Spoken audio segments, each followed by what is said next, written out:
বুখারী শরীফের 1773 নম্বর হাদিস, বুখারী শরীফের 1773 নম্বর হাদিসের ভিতর রাসূল করিম সাল্লাল্লাহু আলাইহি ওয়াসাল্লাম বলেন, قال رسول الله صلى الله عليه وسلم الحج المبرور ليس له جزاء إلا الجنة। রাসূল করিম সাল্লাল্লাহু আলাইহি ওয়াসাল্লাম বলেন, আল হজ্জুল মাবরুর, কবুল হজের, লাইসা লাহু জাযাউন, কোনো প্রতিদান নাই, কবুল হজের প্রতিদান ইল্লাল জান্নাহ, কেবলমাত্র জান্নাত। সুবহানাল্লাহ, লাইসা লাহু জাযাউন ইল্লাল জান্নাহ, আল হজ্জুল মাবরুর লাইসা লাহু জাযাউন ইল্লাল জান্নাহ। কবুল হজের প্রতিদান হলো শুধুমাত্র কি? জান্নাত। কবুল হজের শুধুমাত্র প্রতিদান কি? জান্নাত। কবুল হজ মানে আপনি জান্নাতি, কবুল হজ মানে ওয়াজাবাত লাহুল জান্নাহ, আপনার জন্য জান্নাত কি হয়ে গেছে? ওয়াজিব হয়ে গেছে।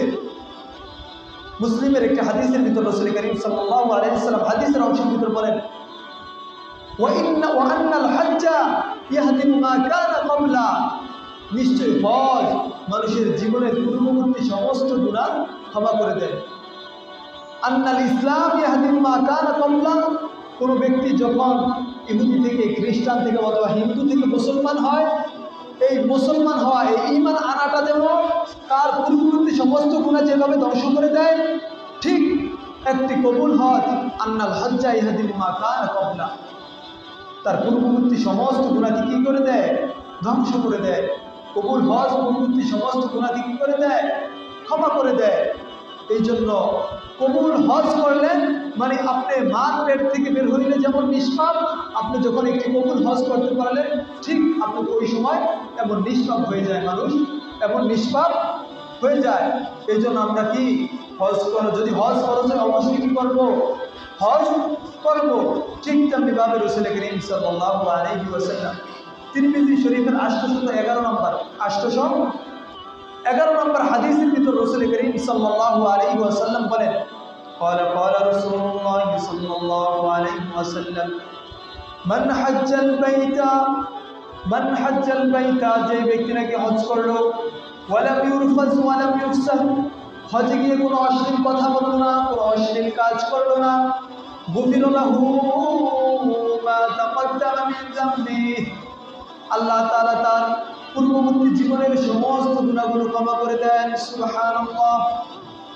যে ব্যক্তি বাইতুল্লাহর হজ করলো কিন্তু কোনো কি করলো না, ওই হজের ময়দানে গিয়ে কোনো খারাপ কথা বললো না, কোনো পাপাচার করলো না, তাহলে আল্লাহ তাআলা তার পূর্ববর্তী সমস্ত গুনাহকে কি করে দেন?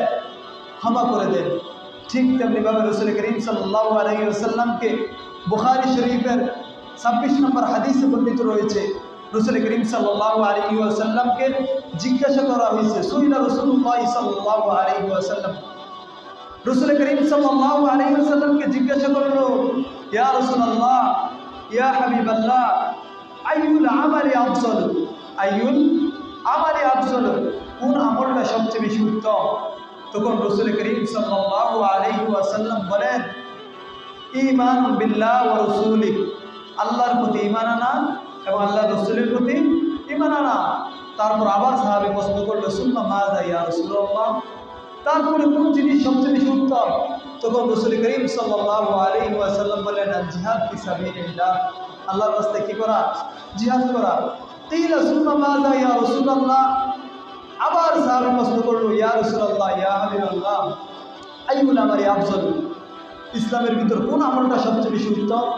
তখন রাসূল করিম সাল্লাল্লাহু আলাইহি ওয়াসাল্লাম বলেন, হজ্জুল মাবরুর, হজ্জুল মাবরুর, একটা কবুল হজ হলো ইসলামের ভিতর সবথেকে উত্তম আমল।